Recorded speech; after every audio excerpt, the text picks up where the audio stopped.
Zoben azurfa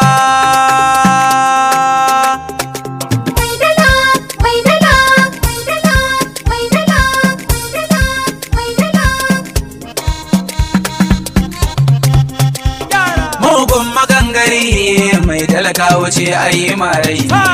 kabar magauta so sharrin su za yayi wa rani muje zuwa dai baban mu gaida kai diyan limani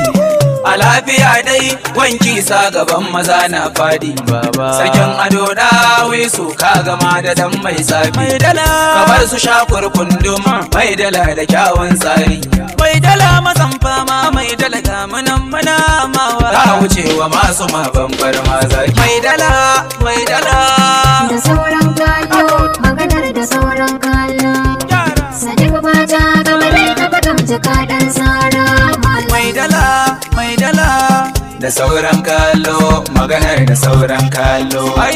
sadiq baja gaba dai gaba ga miji kadar sara malam mazajen fama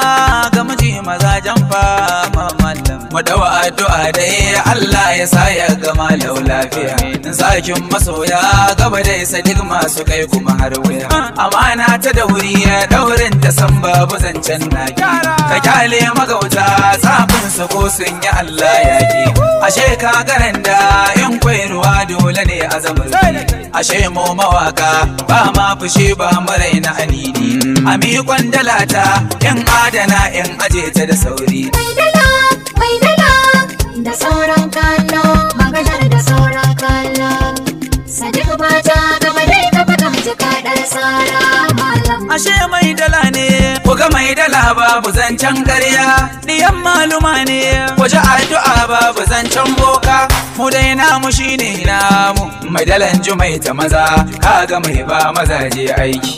mai dalan jumai ta maza mai ado ne da yayan banki madalan jumai ta maza waye ja masu sulken yaki wanda ya ja shi ya fama ashe duniya ta kai ba ya zancen da wasa ba sadiq mai masoya dai ku kan shi ba zai disa shi ba kowa ya rike Allah lamarin shi ba zai yi kuka ba muje marga muje kawai marga margan dutse maza